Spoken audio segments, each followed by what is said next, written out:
Yo lo voy a presentar formalmente.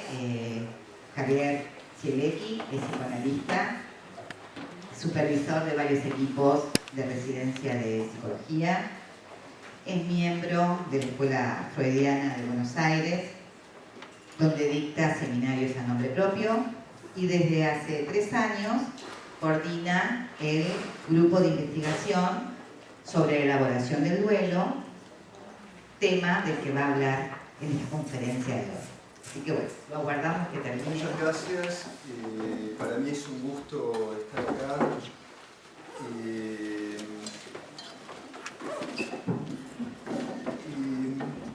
Voy a tratar de... no sé, es así. ¿Se escucha así el micrófono? ¿Sí? ¿Cómo se escucha más o menos el fondo? ¿Sí? Por ahí está bien así.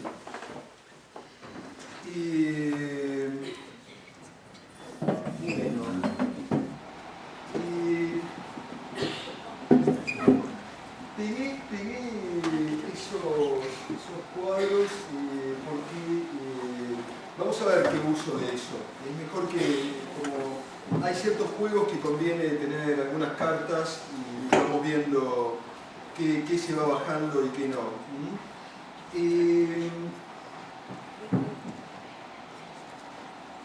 problema del duelo es un problema fundamental en el psicoanálisis, no solamente en relación al procesamiento subjetivo de la muerte de personas queridas, sino que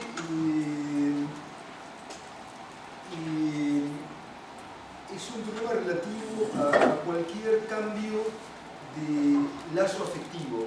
Por ejemplo, un corte con una pareja, un cambio en una situación de trabajo, de la vida. Es un problema muy amplio, digamos, el problema de cómo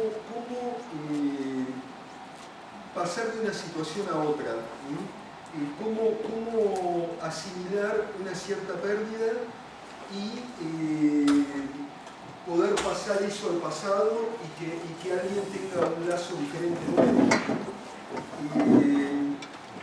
Tengo un amigo que a veces hacemos chistes que dice,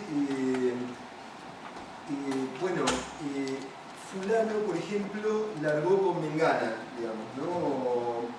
Y entonces, el asunto es que uno dice, bueno, ahora se enganchó con esta otra, con Sultana. Pero verdaderamente si largó o no largó, se va a ver en el tipo de enganche que tenga, porque podría ser que la nueva es lo mismo que la vieja. Eso no es tan fácil de decidir. Ahora vamos a hablar un poquito de eso, digamos, qué es corte, digamos, ¿no? Pero una cuestión que anticipo es que, por ejemplo, Freud y algunos autores le dan como mucho valor a los refranes populares, digamos, ¿no? Como que hay alguna verdad que se encierra ahí. Por ejemplo, hay un refrán popular que dice un clavo saca otro clavo.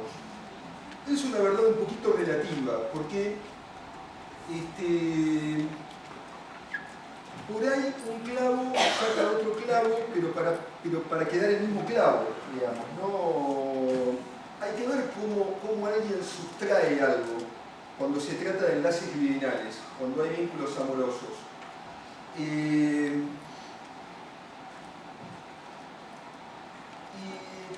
Puede ser que termine con el mismo clavo en el asunto.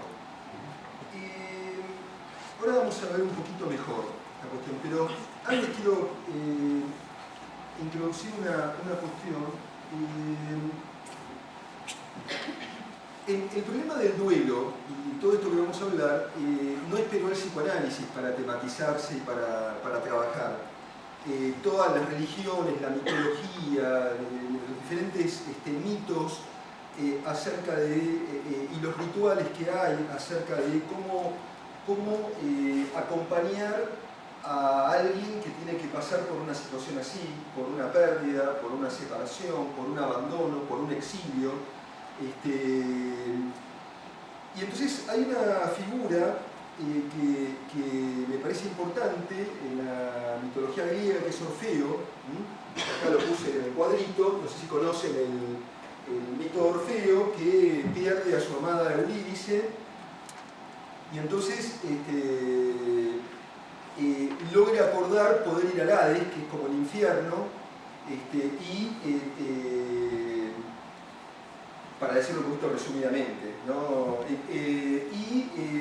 Ir a buscarla, quiere ir a rescatarla, pero le permiten ir a buscarla a condición de que cuando la traiga de vuelta, no se dé vuelta para mirarla.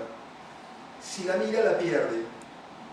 Y se da vuelta, porque venía como arrastrándola, él venía con un paso muy apurado, porque hay diferentes versiones igual del mito de Orfeo, pero venía muy apurado porque nunca llegaba, había algo que parecía que no avanzaba, él corría y avanzaba y no avanzaba. Eso ya nos tiene que ir haciendo pensar algunas cosas que ahora vamos a ver. Porque en ciertas zonas subjetivas, las cartografías o los mapas o las herramientas de medida, los instrumentos o las brújulas se rompen, no funcionan bien, entonces uno no sabe cuántos metros hizo, digamos, no se pierde dónde va a llegar. Entonces no estaba como apurado porque parecía que no terminaba nunca de irse del infierno con su amada para resucitarla, y además ella iba muy silenciosa, no decía nada, y se da vuelta para ver si lo sigue o no, y ahí rompe el pacto que tenía y la pierde por segunda vez. Pero todo el asunto es por qué vuelve, por qué se mete en un infierno para ir a buscar a la amada, digamos, ¿no? Y hay una cuestión que es importante, que es que articula la cuestión del duelo, no puede pensarse desarticulada de la cuestión del amor. De hecho, un poco el título que le pusimos al trabajo de este año del grupo de investigación, que veníamos trabajando sobre la elaboración del duelo, es la elaboración del duelo en la cocina del amor. Porque hay una relación entre el duelo y el amor, desde varias puntas, que ahora vamos a ver. Pero todo el asunto es por qué alguien se mete en algo tan complejo, digamos, por qué alguien... Bueno, una primera respuesta es que es imprescindible, porque en cierta manera todos necesitamos ser especiales para alguien, digamos, ¿no? Es como algo estructural, la necesidad de cierto vínculo en donde la relación con el amado hace a mi propio ser, digamos, ¿no? Y entonces hay algo que lo obliga a volver. Pero entonces este movimiento de Orfeo, de ir a buscar a su amada perdida, de volver, no puede aceptar perderla, intenta hacer algo y va a volver hasta que la pierde nuevamente. En cierta manera, hay muchas versiones diferentes de Orfeo, diferentes mitologías muy parecidas, lo cual nos hace pensar que hay un asunto estructural que Orfeo representa, pero que se repite. Ahora no tengo tiempo, no es el objeto que yo voy a tocar, mostrar cómo hay mitos hindúes que son parecidos estructuralmente a Orfeo, y en la historia del arte, por ejemplo, hay diferentes versiones de la ópera de Orfeo y cuadros, y hay muchas versiones y muchas historias de Orfeo, desde los griegos hasta Rilke, por ejemplo, que escribe los sonetos de Orfeo. Y en esa secuencia podemos ubicar a Freud, porque Freud en cierta manera es como una retoma de la idea de Orfeo, de los mitos, de las versiones de Orfeo. Ustedes conocen el texto de Duelo y Melancolía, digamos, en donde Freud intenta transmitir que en el trabajo de duelo, cuando alguien tiene que asumir subjetivamente hacer algo con eso tan difícil, tan desesperante, que es la ruptura o la pérdida de un vínculo amoroso que es esencial para su ser, necesita otra vez volver a perderla. Tiene que hacer un trabajo de algo que podríamos llamar algo parecido a irse al infierno. Porque lo que ocurre en el duelo es una cuestión muy particular. El campo del duelo es como un territorio encantado, como los bosques antiguos de la Edad Media, de los cuentos de hadas, digamos, ¿no? En donde ocurren cosas raras, que ahora vamos a comentar. Y una cuestión también es que, hablando de la articulación del duelo y el amor, antes de ir de lleno a nuestro tema, algo que pasa con el tiempo, que yo decía que las herramientas del tiempo y el espacio se rompen ahí. Y no se trata solamente de muertos. Por ejemplo, acá puse una foto que ustedes pueden ver, es de una intervención sobre 2 relojes que hizo Frida Kahlo. Está en la Casa Azul, pueden verla si alguien va de paseo a México, o yo no la vi en México, yo la saqué de internet, pero esta intervención artística sobre los 2 relojes se llama Cuando las horas se rompen. ¿Y por qué es esto? Porque resulta que Frida Kahlo se entera que su pareja está saliendo con su hermana. Cuando ocurre esto se pudre todo con Diego Rivera y se separa y se le pudrió un poquito el rancho, y Frida Kahlo dice que el tiempo se detuvo. Y entonces este reloj está detenido, digamos, ¿no? El otro reloj anda, porque en otro momento, más adelante, empezó a andar de nuevo el tiempo. Ahora no me voy a detener todavía en eso, en Frida Kahlo, lo dejo picando por ahora, pero quiero decir que los tiempos se detienen subjetivamente y los tiempos se mueven. Y todo nuestro trabajo como analistas es cómo hacemos para mover el tiempo, porque no es solamente un asunto de reloj, sino que el sujeto está ahí, la amenaza de que un sujeto quede coagulado, detenido en el tiempo como una mosca en ámbar, o que pueda hacer los movimientos. De hecho, una de las definiciones de sujeto, hay muchas, pero podría ser alguien que puede tener una respuesta. El sujeto tiene una respuesta. En cambio, cuando está detenido el tiempo, la respuesta está como en suspenso. Es alguien que no puede responder todavía. Y acá, esta es una foto de fotograma de la película El Gran Pez, porque en donde también hay un tiempo detenido, pero es otra situación la cuestión, que es que Tim Burton, director del Gran Pez, dice lo siguiente, y está en la película, ¿no? El personaje de la película, no sé si la vieron, la mayoría parece que la vio, dice, cuando el amor toca tu puerta, como diciendo es una cosa muy importante, se detiene el tiempo. Pero a mí me parece interesante lo que dice, pero le agregaría una cuestión, lo cambiaría un poquitito la frase de Tim Burton, que es que acá el tipo, es una foto en un momento de la película donde el tipo encuentra a la mujer de su vida, pero todavía ella no le confirma que ese amor es posible. Y ahí entonces se detiene el tiempo, ante la incertidumbre del amor, digamos. No es exactamente que el amor detiene el tiempo, el amor mueve el tiempo, digamos, ¿no? Pero acá está detenido, no se sabe qué va a pasar, y está detenida su vida, hasta que después, bueno, la película es muy linda, la recomiendo, pero después pasan otras cosas, pero el momento que a veces se suele decir, por ejemplo, se me paró el corazón, pasó algo que hay un efecto en el cuerpo, hay un cambio en el ritmo, por ejemplo el ritmo respiratorio, digamos, ¿no? De que algo se detiene frente a algo que no sabemos qué es lo que va a pasar.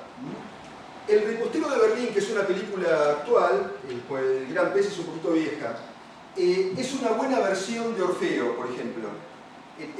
Cómo alguien tiene que volver a buscar a un amante muerto, pero a veces busca el amante muerto en otro amor, digamos, ¿no? Y todo el asunto, pero esto es como un pequeño rodeo para introducir a por qué ocurre esto, por qué alguien tiene que volver y cómo es ese movimiento de vuelta.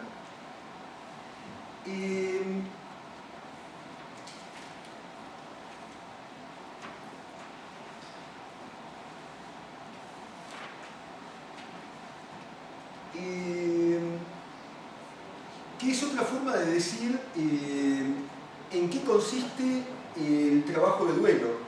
En Freud, por ejemplo, las traducciones labor, elaboración, trabajo, es más o menos lo mismo. Trabajo de duelo, la elaboración. Entonces, Freud más o menos dice esto. Por empezar, Freud dice que el duelo es una reacción subjetiva frente a una pérdida.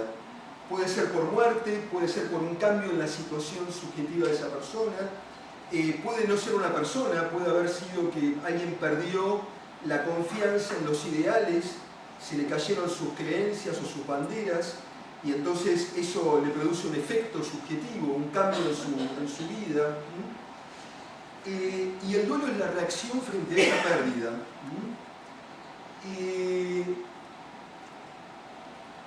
Y hablando del tiempo, siempre el tiempo está ligado, está articulado a estos problemas del duelo y del amor.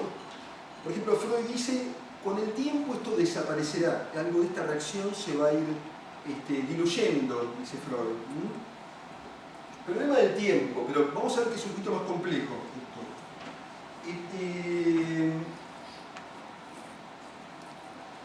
Entonces,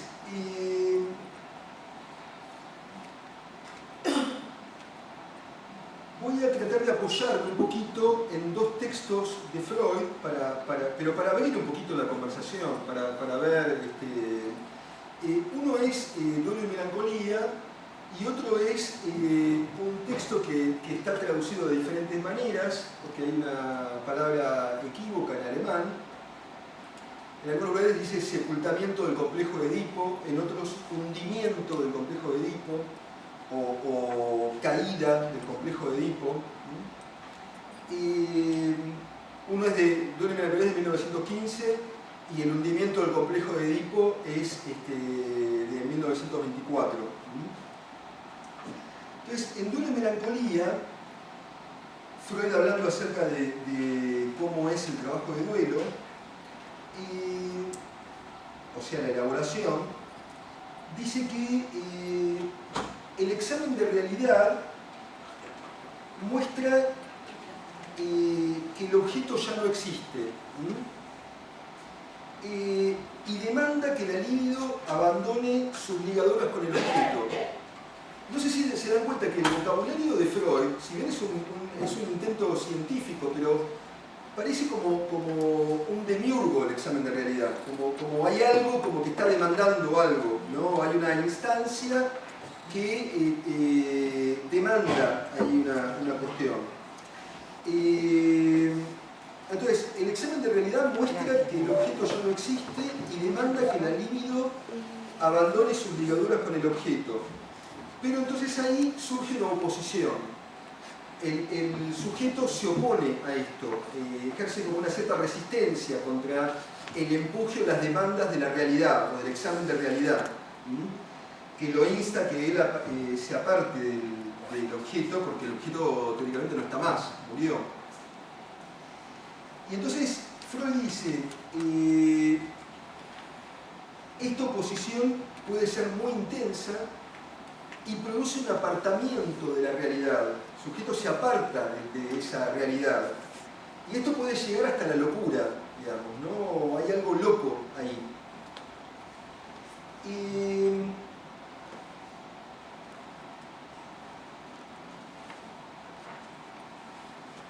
Y entonces dice, lo normal es que la realidad obtenga la victoria en esta lucha entre el sujeto que está resistiendo, que no quiere saber de nada, de que el objeto no existe más, y el examen de realidad que empuja a que se haga cargo de que no existe, normalmente gana la realidad, dice. Pero hay esta lucha y este apartamiento, que cuando es muy grande puede ser la locura, digamos, ¿no?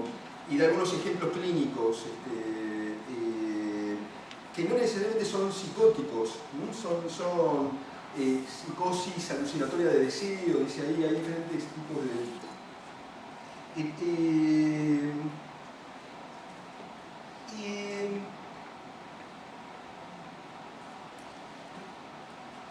dice, una cuestión, antes de entrar al núcleo de lo que quiero entrar. Freud también dice, una de las primeras cosas que dice como muy descriptiva, es que hay como un tiempo del duelo. En el primer momento dice, hay una especie de relegación, uno dice esto no puede estar pasando, esto pasa pero aún así no pasa, esto no puede pasar. Después hay una especie de lucha, que sería como una especie de subjetivación, un intento donde sitúa como lo más nuclear del trabajo, ¿no? Que es esa lucha, y después hay una aceptación, ¿no? Y hay una pérdida.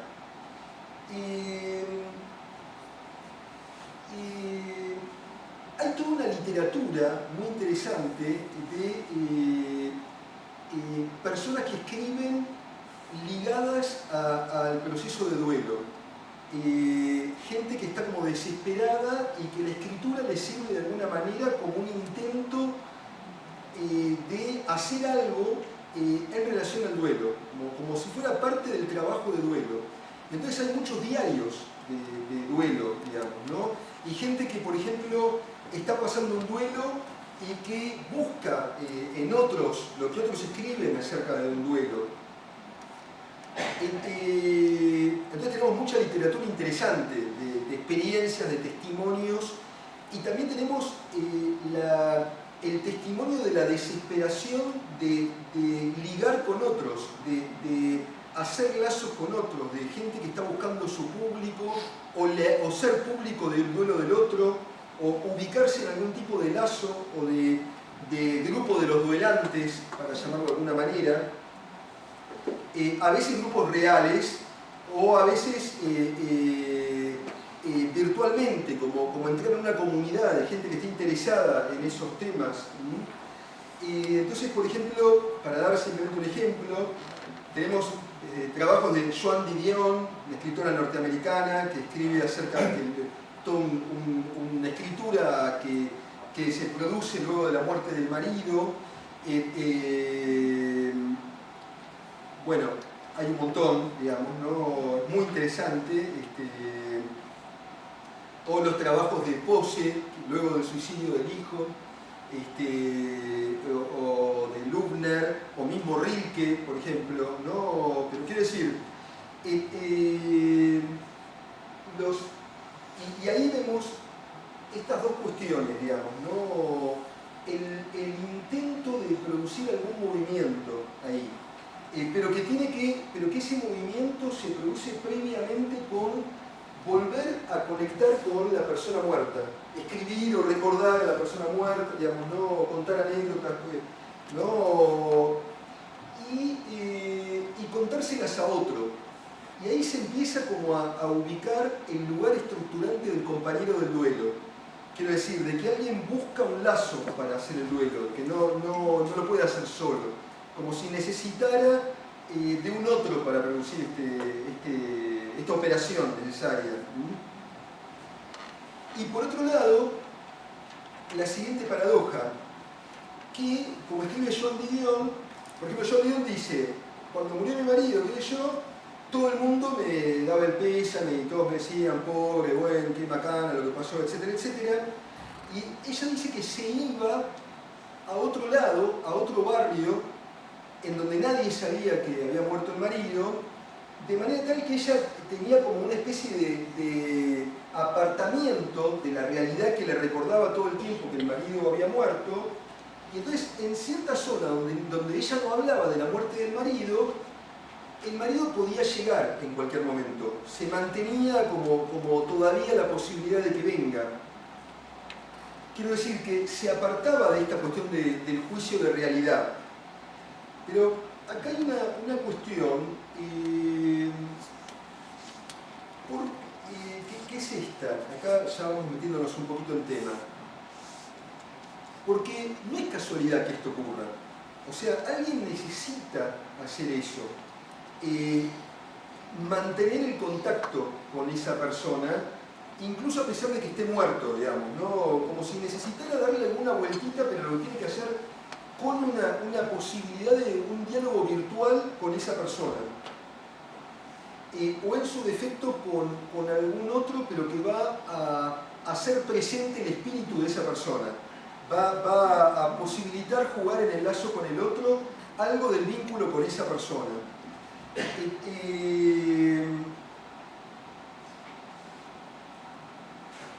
A ver. Entre paréntesis, hay series que son muy interesantes también para ver los problemas del duelo, como Walking Dead o por ejemplo, Leftovers. Les recomiendo, si les interesa el tema, cualquiera de las dos. Leftovers es excelente. Para ver los modos en que alguien, los modos locos a veces en que alguien necesita volver a pasar por estas situaciones. Hay algo parecido en los procesos de duelo a, por ejemplo, cuando, supongamos, hay un corte de un vínculo amoroso, ¿no? Se cortó el vínculo. Incluso de una mala manera, por ejemplo. Supongamos que entonces los amigos le dicen, fulanito le sigue hablando a menganita, digamos, ¿no? Entonces los amigos le dicen, pero escúchame, te hizo re mal, te mató esta mina, te basurió, es horrible lo que pasó. No le hables más, o sea, tenés que cortar, listo, cortá. Y el tipo le sigue hablando, digamos. Y puede ser que el tipo necesite muchos encuentros o muchas conversaciones para despegar. ¿Se ve lo que digo? Como si fuera necesario el soporte de ese vínculo, aún a pesar de que el primer golpe de vista podría parecer negativo, como que eso va mal, digamos, ¿no? Pero no porque el tipo no corta al hablarle, sino porque para cortar es necesario todavía no cortar. Hace falta un tiempo. Y es la diferencia entre un corte traumático y una elaboración de un corte. Ahora vamos a ver un poquito mejor, pero una de las características del trauma es que no hay tiempo para procesar subjetivamente algo. No, es como necesario como fabricar un tiempo para despedirse o para hacer alguna operación que permita algún tipo de separación. Ese tipo de separación brusca, digamos, sin tiempo, no va a andar bien. Pero al mismo tiempo nos encontramos con la siguiente cuestión. Por ejemplo, en un duelo.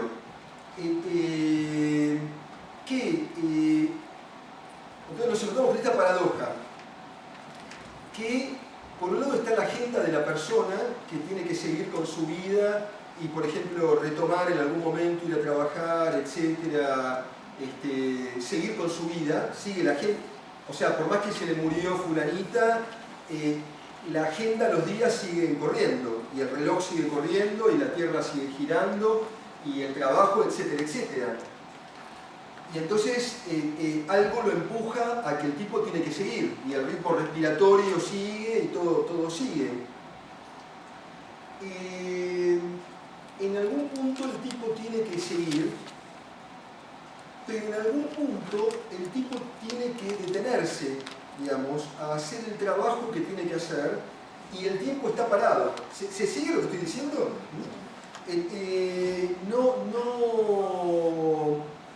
No va a la misma velocidad, hay una disociación ahí entre los tiempos, no va al mismo tiempo que la agenda, el tiempo del Hades, vamos a decir así,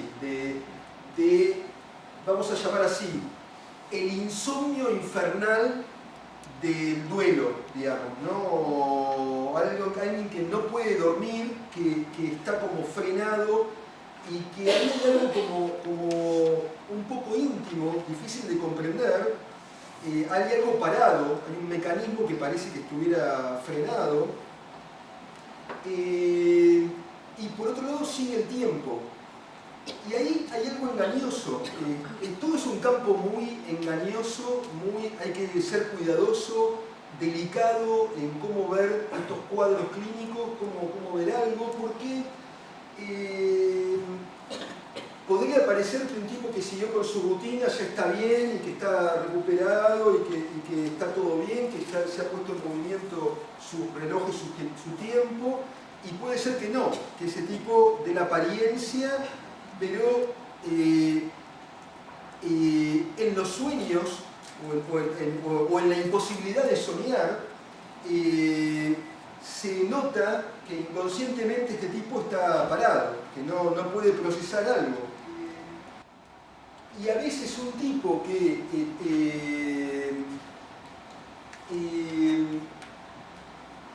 por ejemplo, notamos que el tipo está procesando algo, ¿no? El tipo que iba siempre al trabajo y que no le pasaba nada, de golpe se queda dormido, por ejemplo, tiene un lapsus, algo nuevo ocurrió, de ser una maquinita que ya estaba completamente adaptado, alguna cosa ocurrió, o tiene un lapsus, o puede tener un sueño, por ejemplo.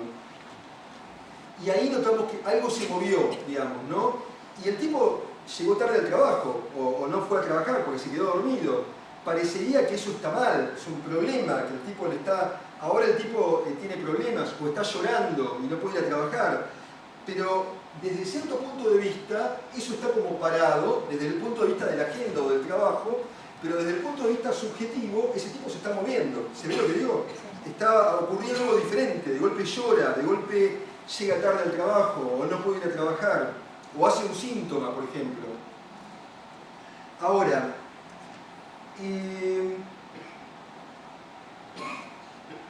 entonces, Freud dice que hay un conflicto entonces entre el examen de realidad que empuja a que la persona reconozca la pérdida y que separe la libido de ese objeto, y el sujeto que se resiste a esto, incluso a veces al precio de un apartamiento de la realidad y de una cierta locura.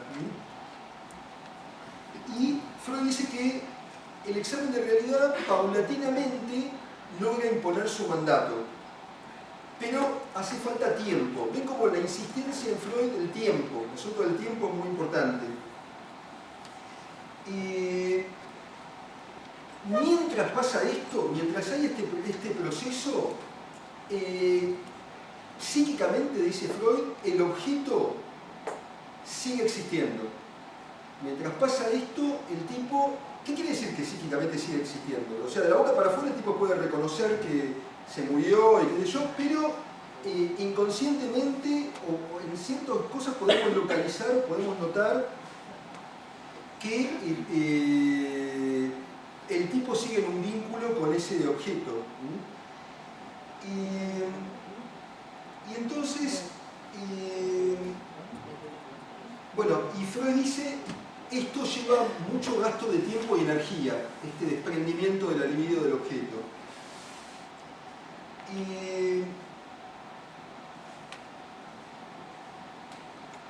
Y dice, cada uno de los recuerdos que constituyen un punto de enlace de la libido con el objeto es sucesivamente despertado y sobrecargado, realizándose en él la sustracción de la libido. O sea, hay un proceso, este proceso de duelo, mientras se está procesando esto, los recuerdos, no todo lo que se puede recordar del objeto, sino que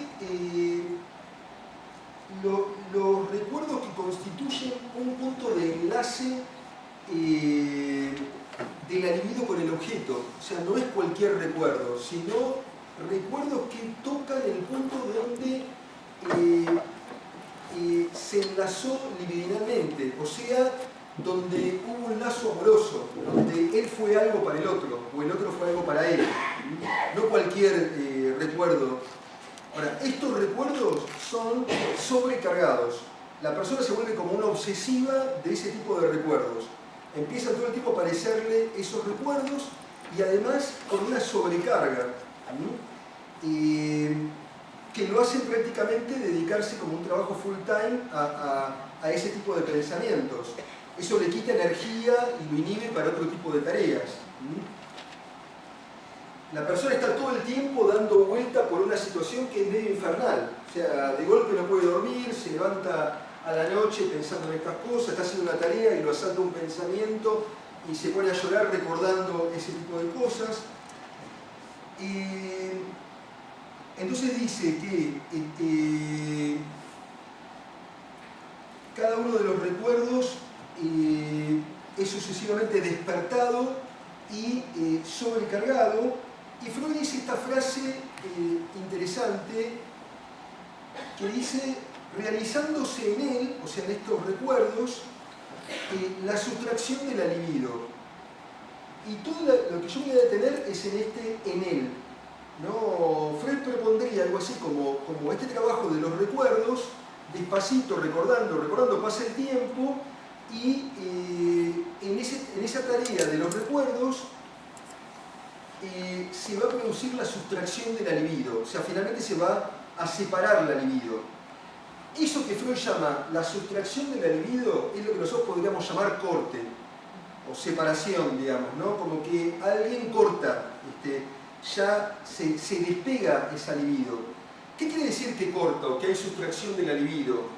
No que no quiere más al padre muerto o a la madre muerta o al hijo muerto, no que no tiene ningún afecto por esa figura muerta.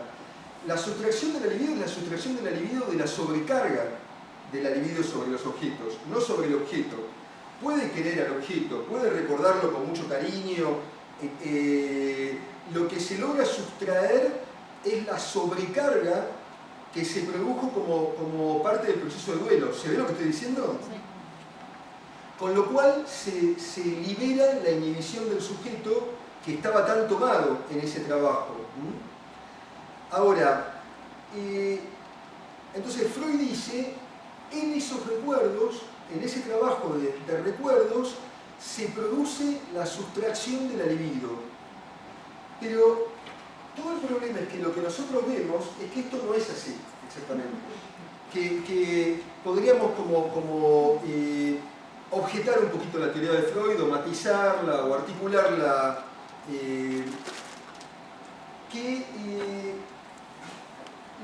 lo que produce la sustracción, el corte, digamos, ¿no?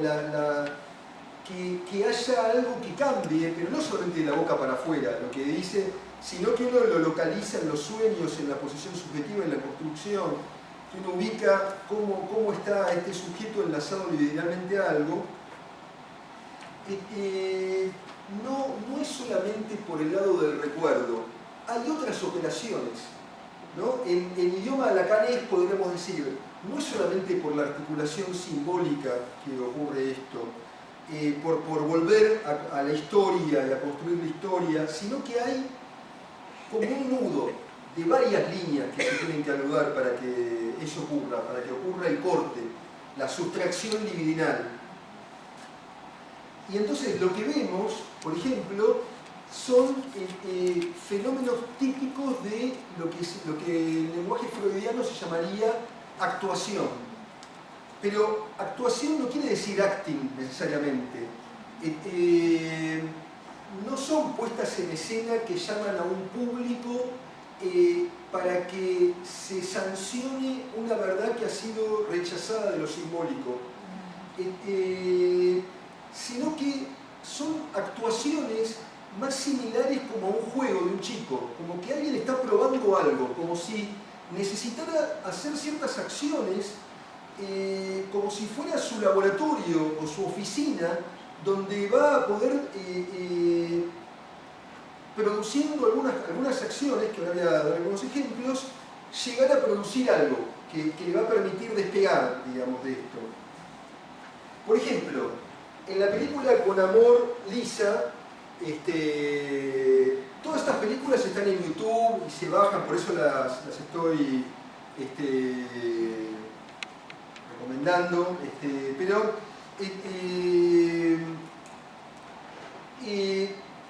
se trata de el personaje es un tipo que pierde a la mujer.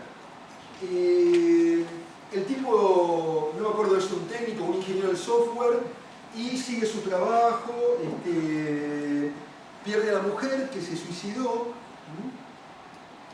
pero, y está bastante bien adaptado, sigue con su trabajo, qué sé yo, pero tiene algo un poco raro, ¿no? Muy, que la gente no siempre se da cuenta, hasta que se empiezan a dar cuenta.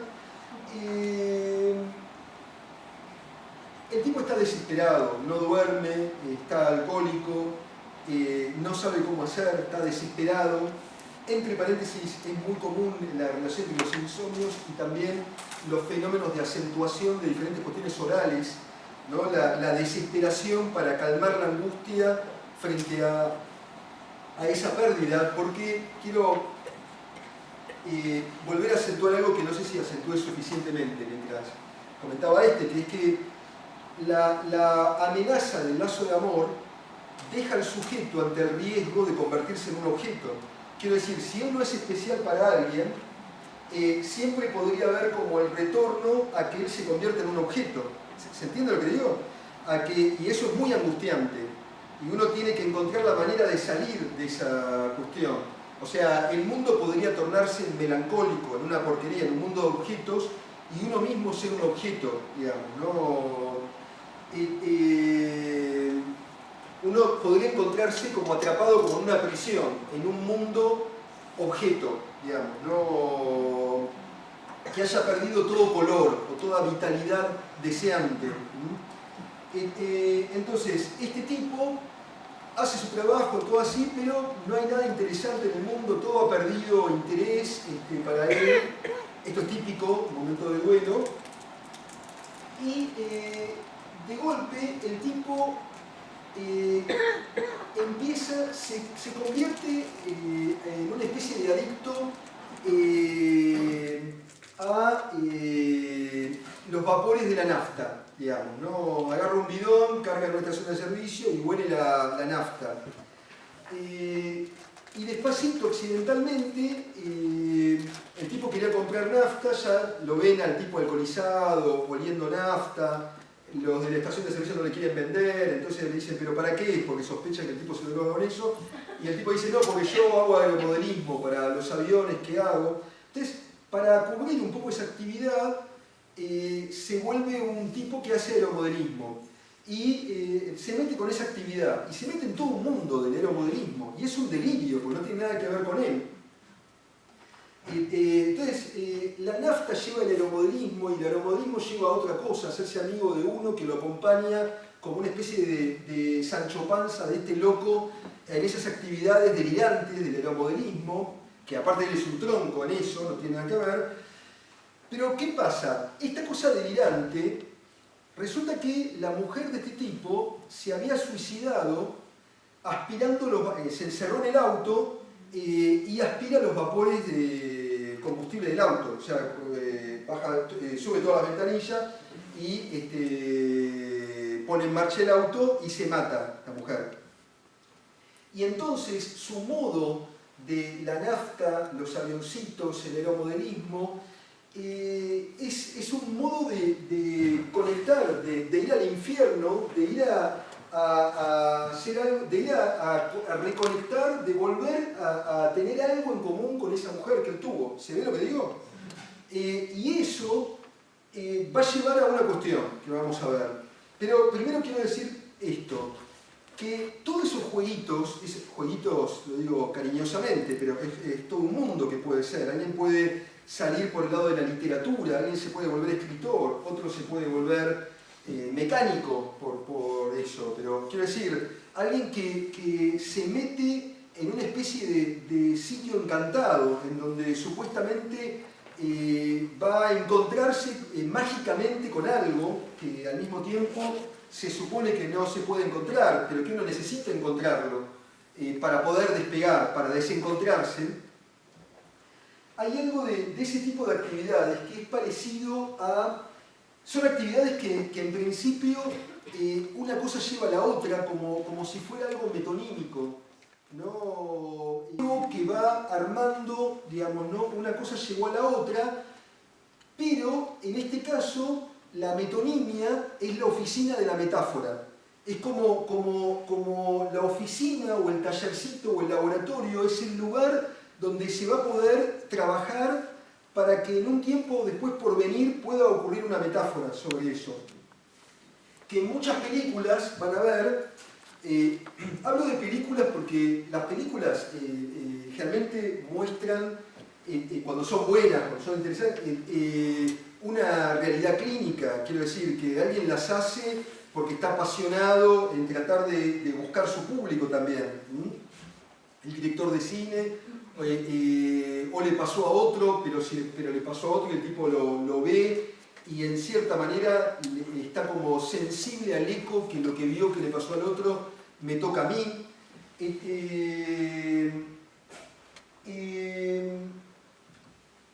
perdí algo que quería decir. Un segundito. Lo que quiero decir es que hay algo en las películas y también en la clínica que es como, por ejemplo, de golpe aparece la carta, digamos, ¿no? Ahí donde todo está como empantanado y la persona está en este delirio del neuromodelismo, qué sé yo, y de golpe encuentra como una carta que explica algunas cosas de por qué se suicidó la mujer y que le permite como una especie de llave de salida de ese encierro donde el tipo estaba. Pero que esa carta no se podía haber encontrado sin todo ese trabajo previo de jueguitos, y que pueden ser aventuras a veces. Puede ser hacer el modelismo o engancharse con un amante, digamos, ¿no? Pero que permite como un movimiento que el reencuentro con eso permitió en algún momento encontrar una llave que le permite despegar de esto. Ahora, lo que quiero decir es que ese despegue no es solamente por la vía del recuerdo. ¿Se ve lo que estoy diciendo? Hay un montón de operaciones que están en juego y que tienen que cruzarse para que eso tenga una eficacia, para que haya esta sustracción libidinal, para que haya la función de corte. La articulación entre elaboración, trabajo y función de corte. La elaboración, el trabajo, pero el trabajo no es solamente de los recuerdos, los movimientos que hay permiten que en algún momento alguien despegue. No es sin eso que se va a poder hacer. Y entonces, por ejemplo, cuando el entorno suele recomendarle al doliente, pero mirá, ya murió, bueno, pensé en otra cosa, ya está, reconocí la realidad. La paradoja es que todos esos discursos, por más que tengan buenas intenciones, son renegatorios. Todo discurso que recomiende en función de la realidad, ¿no? Saca la bandera de la realidad, ¿no? Pero mirá, la realidad es esta. Sí, pero no está tomando en cuenta, está negando una parte de la realidad, que es que esta persona está enlazada efectivamente todavía con esta otra. Y esas cosas son invisibles, no están para el otro en primer plano en la realidad, por eso no puede verlas. Y entonces, todo ese empuje a veces produce efectos nefastos, digamos, no dar el tiempo y no permitir estos movimientos.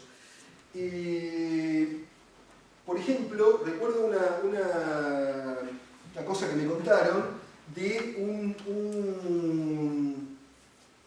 una persona que veía a un paciente que tenía un hijo autista y que durante mucho tiempo en ese análisis no pasaba nada. Esta persona iba porque le habían lo habían empujado casi a que tenía que hacer una terapia porque tenía un hijo autista y era muy importante dada la dificultad para él del vínculo con el hijo y qué sé yo.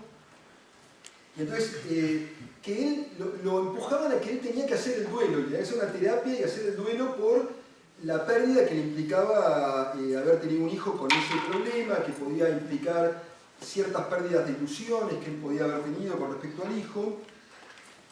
La paradoja es que ese empuje, ese forzamiento a dale, trabajar, hacer lo que tenés que hacer y qué sé yo, lo detuvo a este tipo, digamos, ¿no?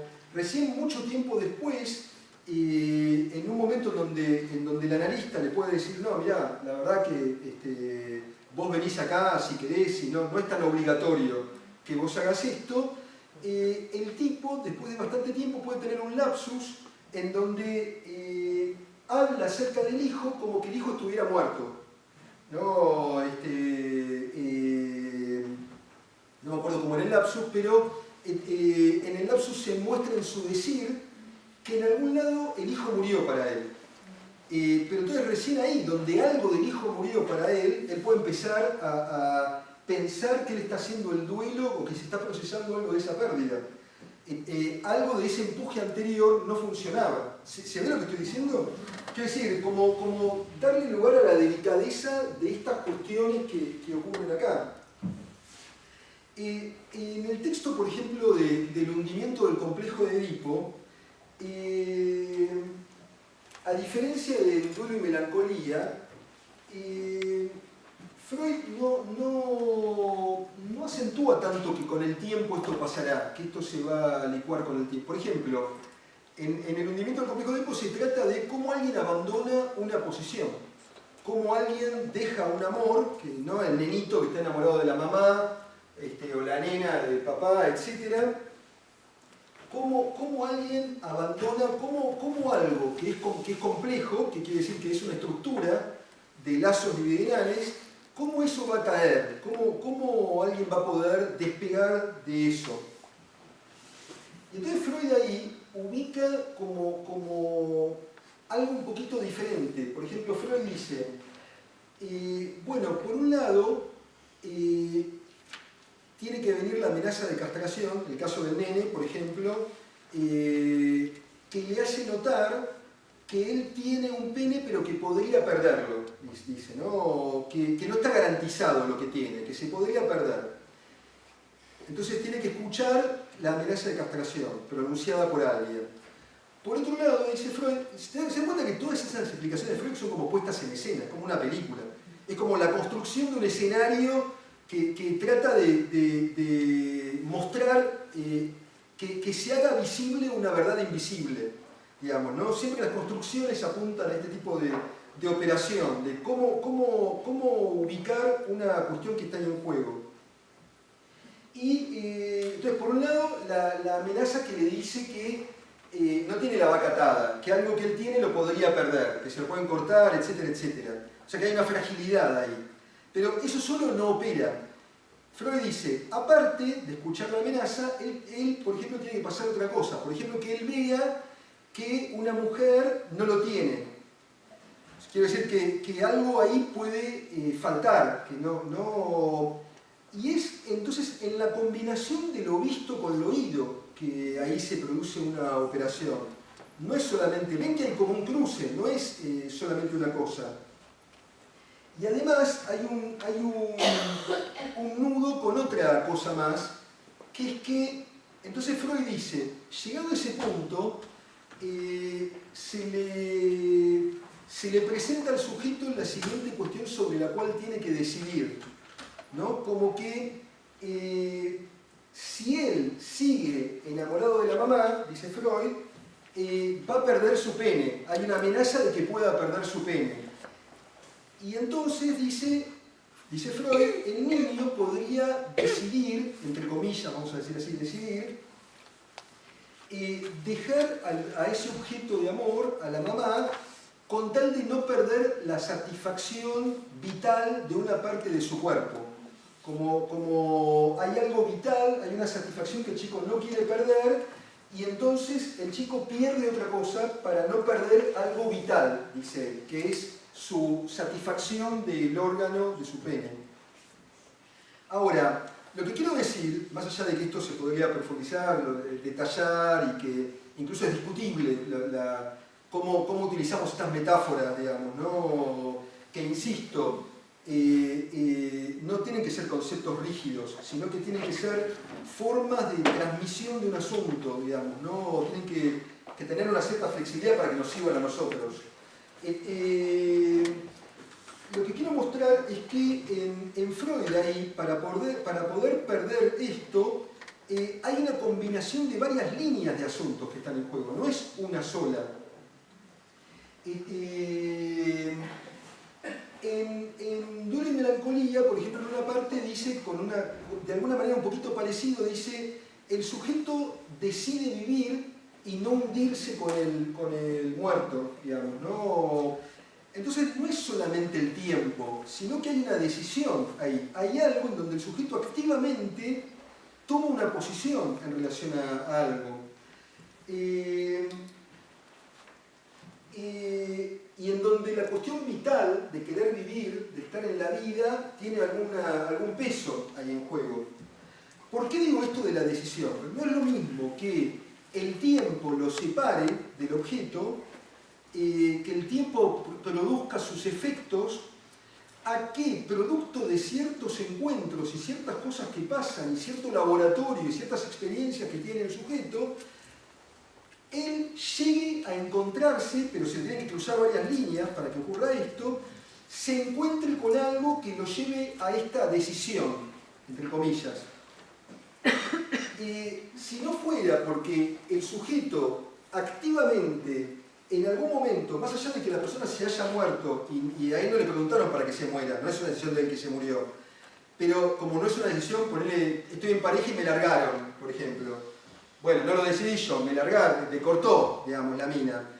Bueno, está bien, pero en algún punto, para que se produzca la sustracción libidinal, yo tengo que consentir en algún punto, ella me largó, pero yo tengo que encontrar la manera, tengo que ir al punto que me permita ubicar por qué esto es imposible, por qué yo la largo. ¿No? Como, bueno, vos me largaste, pero ahora te largo yo, porque yo ya me avivé que esto es imposible. ¿Se ve lo que estoy diciendo? Quiero decir que si no fuera que hay una posición subjetiva comprometida, es un poquito más largo explicar cómo se despega esto, ¿no? Lo estoy diciendo de forma muy alusiva por el tiempo que tenemos.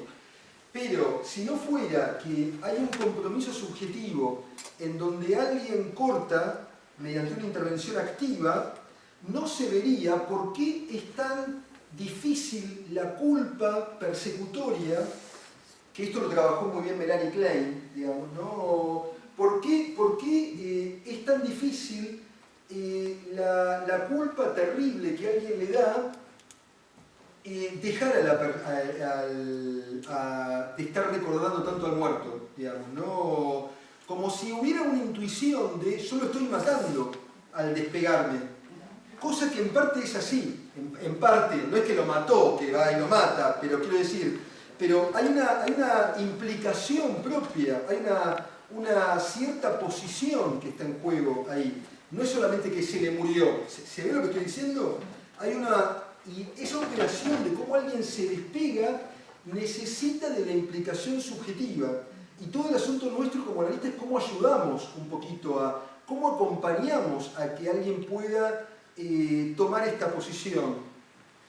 Ya que nunca es sin otro, nunca es sin un compañero, sin alguien y a veces hasta hay como una desesperación para encontrar al compañero del duelo. ¿Hasta acá alguna pregunta? ¿Cómo se sigue esto? ¿Bien? ¿Sí? Dale. Para precisar una cuestión más de los comienzos de la conferencia, que hay un refrán que no sé si conocen todos, que es un tropezón no es caída. Sí. Esa cuestión que vos decías de por ahí sacar un clavo con otro clavo, ¿qué es lo que hace que un tropezón efectivamente sea elegido como una caída? Digamos, entiendo que tiene que ver algo con las particularidades de ese objeto que cae, también con la disposición de la psiquis. No entiendo, espera, te interrumpo un poquito. Un tropezón no es caída. Otra vez. Volvamos. Volver es una operación importante. Nosotros tenemos que tomarnos el tiempo, cosa que es muy difícil siempre, como para ser lentos, volver en la clínica y en la construcción teórica también, digamos, ¿no? Como darle mucha importancia a lo que uno escucha, poder volver a preguntar. Yo te vuelvo a preguntar, o vuelvo. Bueno, si un tropezón no es caída, quiere decir que para que haya una caída tiene que haber una elección porque sea una caída, digamos.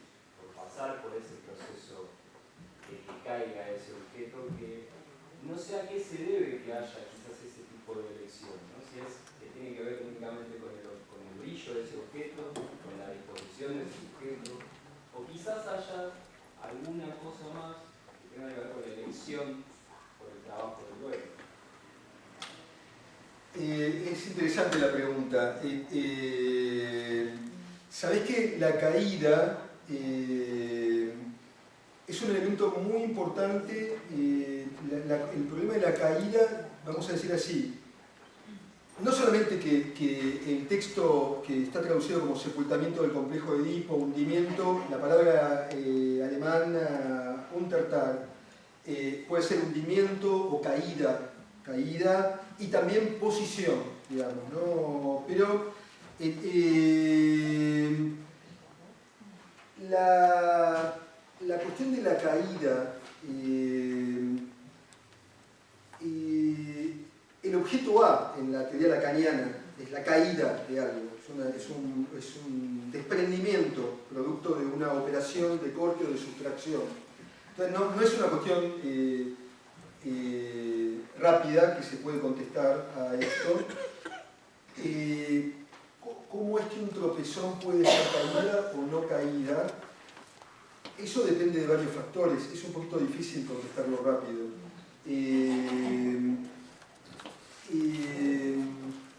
Habría que, siempre es mejor estas cosas tener como un soporte clínico. Se me ocurre un ejemplo, como pensarlo, o de alguna película, una ficción, o un caso clínico, o alguna cuestión. Padre que recién después de determinado trabajo en el dispositivo puede llegar a nombrar algo del hijo como que estuviera muerto, pero sí con un tiempo después, quizás ya habiendo sido empujado por el entorno a hacer ese duelo, pero en algún momento... El tiempo del duelo, nunca se puede empujar un duelo, es como el amor. O sea, los tiempos del duelo y del amor no se pueden acelerar, como una ley clínica. Lo dije así de una manera un poquito petulante, pero siempre todo lo que estoy diciendo, por supuesto, puede ser discutido y pongámosle matices, es una forma de decirlo, pero no sé si empujado. Cuando al tipo lo empujaron, no pasó nada durante 4 años de análisis. Cuando se dio lugar a otro tipo de movimiento subjetivo, algo empezó a pasar, digamos, ¿no? Pero bueno, vos te interrumpí, vos estabas diciendo... Yo digo que quizás en algún momento algo de las circunstancias, quizás dentro del dispositivo se dio para que el tipo cayera en el trabajo de Sí, un poco es lo que decía antes. El análisis puede acompañar ese trabajo para, vamos a decir así, caída también las Einfall son las ocurrencias en alemán, que es lo que uno busca con la asociación libre, que a alguien se le ocurra algo, que algo caiga, que, como cuando uno dice me cayó la ficha o se me prendió la lamparita, eso es una caída también. Pero el hecho de que alguien esté en análisis permite que una caída se cruce con otra cosa, empezando de que le está hablando al otro, que permite una operación de inscripción, digamos, no es solamente una caída en bruto, que no pasa nada, sino que la línea de esos tropezones se articula con otra cosa. Por ejemplo, el lapsus que tiene el tipo se dirige o se ubica en el diálogo con un analista que lo escucha y que sanciona, acá hay alguna cosa en juego. Quiero decir, que le da lugar a un espacio de que se aloje allí el nacimiento de un sujeto, de que recién ahí que alguien pueda decir, estoy escuchando a alguien que está bajo los efectos del proceso de que se le murió un hijo. No se le murió el hijo, porque el hijo estaba vivo, pero se le murió algo del hijo, algo. Por ejemplo, se le murió el hijo imaginario, el que a él le hubiera gustado tener y que va a ser otro, va a ser el que le tocó. Ese alojamiento de un sujeto, esa dignidad de a eso que podría parecer una boludez, ¿no? Que uno podría decir, che, esto es una boludez, ¿no? Como está diciendo como se murió, está vivo tu hijo, ¿qué boludez está diciendo? Pero en vez de decir eso, como alojar a que ahí hay una respuesta, hay subjetividad, hay alguien que está respondiendo, que está procesando algo, que está tratando de dar respuesta a algo, por ejemplo, al efecto del impacto de la pérdida de sus ilusiones con respecto a este hijo, esa operatoria de darle una dignidad a esa locura, eso ocurre en el análisis del tipo, digamos, ¿no? Es parte del proceso de análisis, y en ese punto, ese tropezón, por lo menos que está situando con ese ejemplo,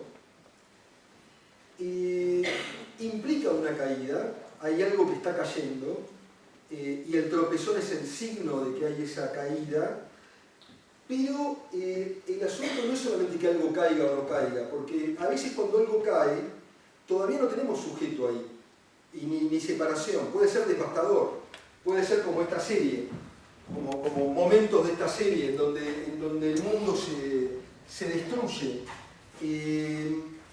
Hay sujeto cuando alguien puede como dar una respuesta a ese impacto, a esa caída. Por ejemplo, llorar podría ser una respuesta, digamos, ¿no?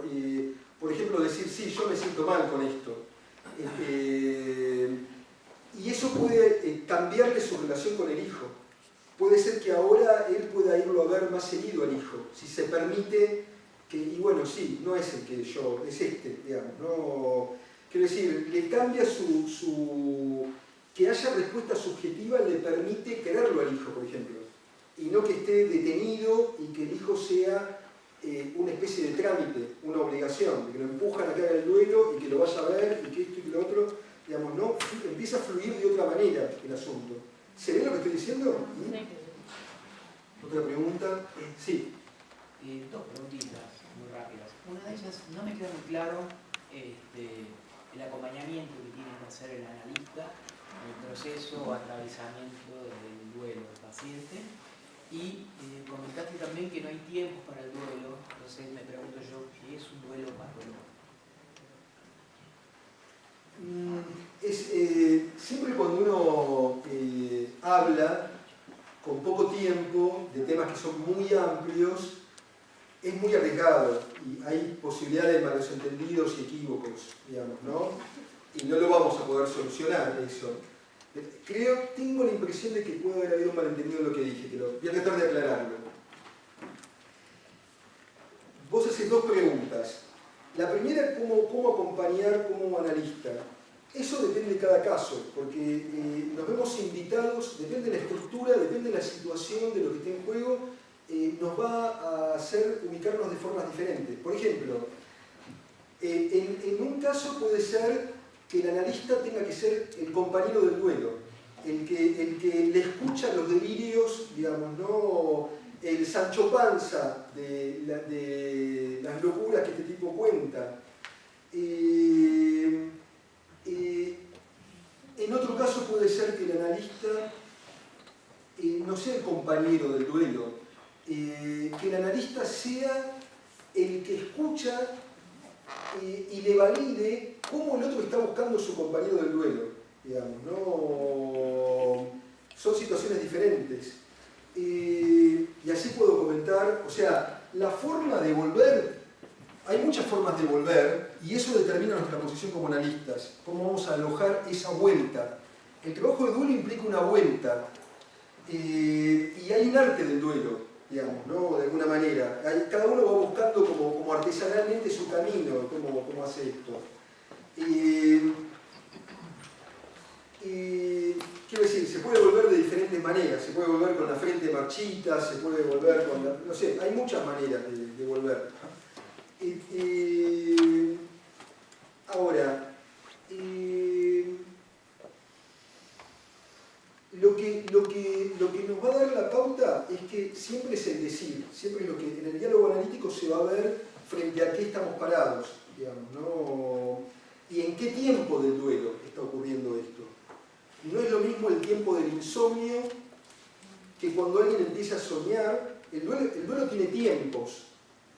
Freud lo dice muy rápidamente. Yo lo podría extender un poquito más, de acuerdo a mi experiencia clínica y lo que yo voy viendo, no solamente de los pacientes que atendí, de mi experiencia personal y también de la literatura, porque hay muchos casos de muchos testimonios y películas y libros que uno tiene para divertirse si quiere investigar sobre esto.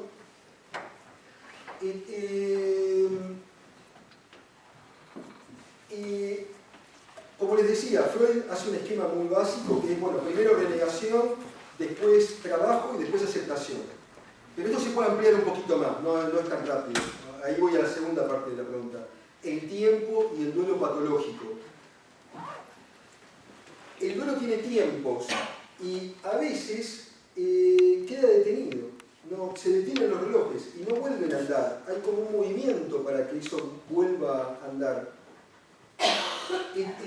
Pero, por ejemplo, no es lo mismo. El duelo tiene algo en ese insomnio parecido a los sueños traumáticos, que es como un tiempo detenido, que uno sueña y se repite siempre lo mismo, o uno no puede soñar, digamos, ¿no? Porque el sueño ya implica otro tipo de trabajo.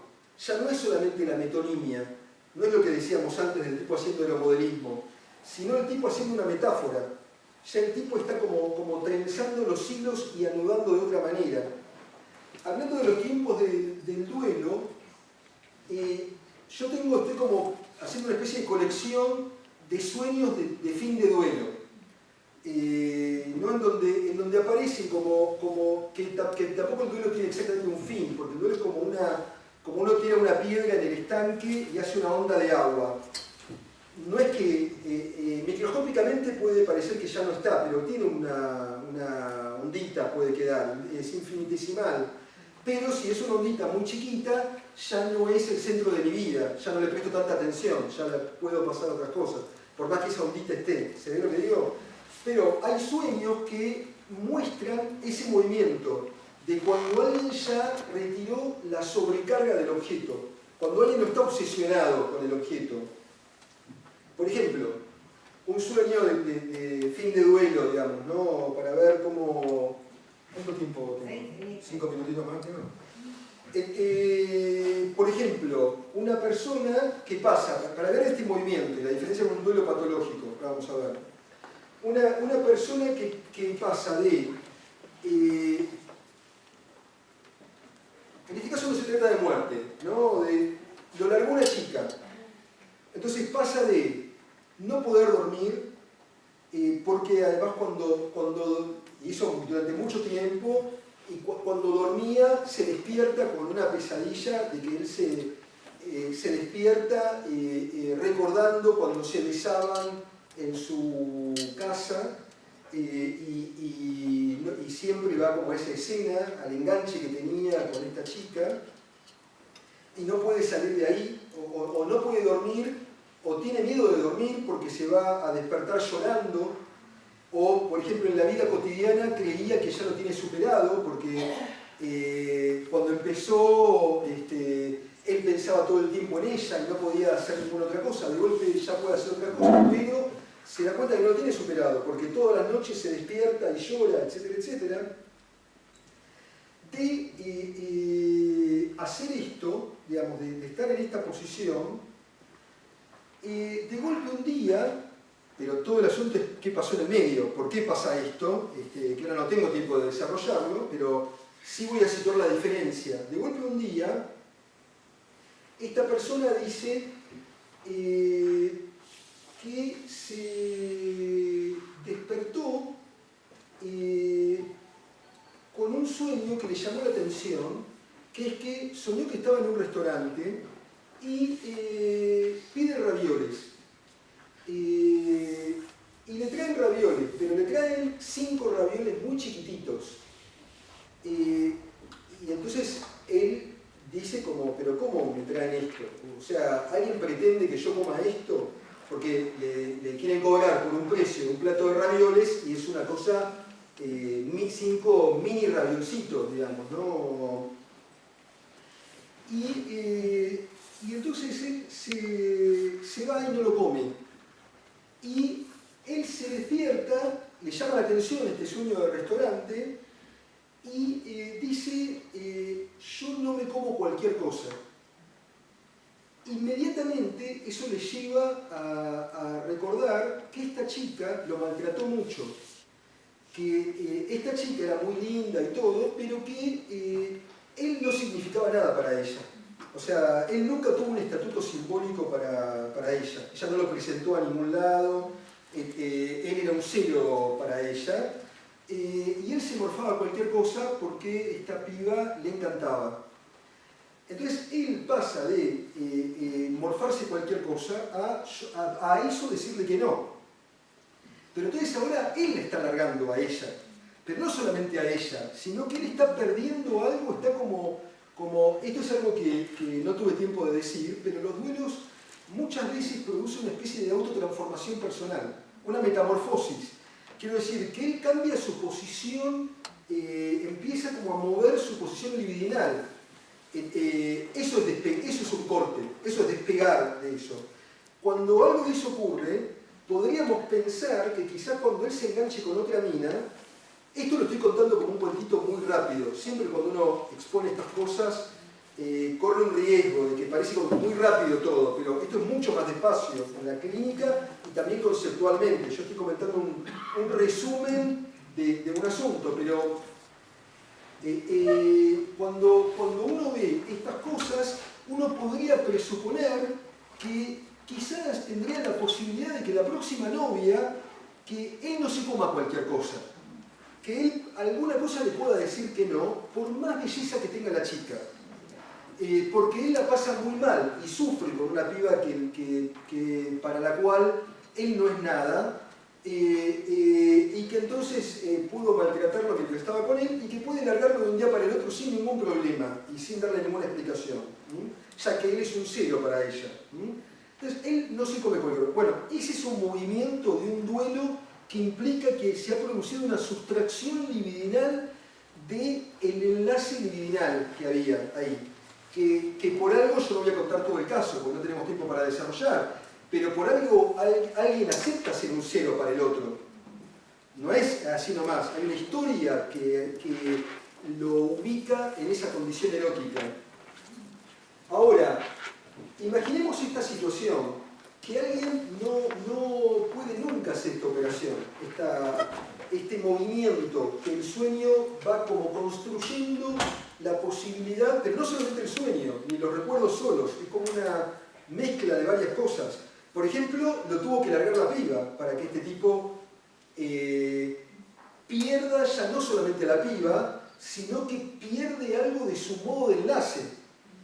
Ahora no tengo tanto tiempo para desarrollarlo, pero en nuestro gremio, así en el lenguaje código psicoanalítico, hay algo de esto, a mí no me gusta hablar mucho de jerga, pero bueno, es una pequeña excepción, que esto toca su posición en relación al concepto de falo. Quiero decir, el falo toca el punto de enganche entre ambos, digamos, ¿no? Entonces hay una caída ahí fálica, hay una caída de que y esto podría no haber ocurrido. Podría haber alguien quedado detenido, ¿no? Como si Frida Kahlo se hubiera quedado solamente con este reloj. Alguien se puede quedar de que nunca sale de ahí. Nunca puede terminar ese duelo.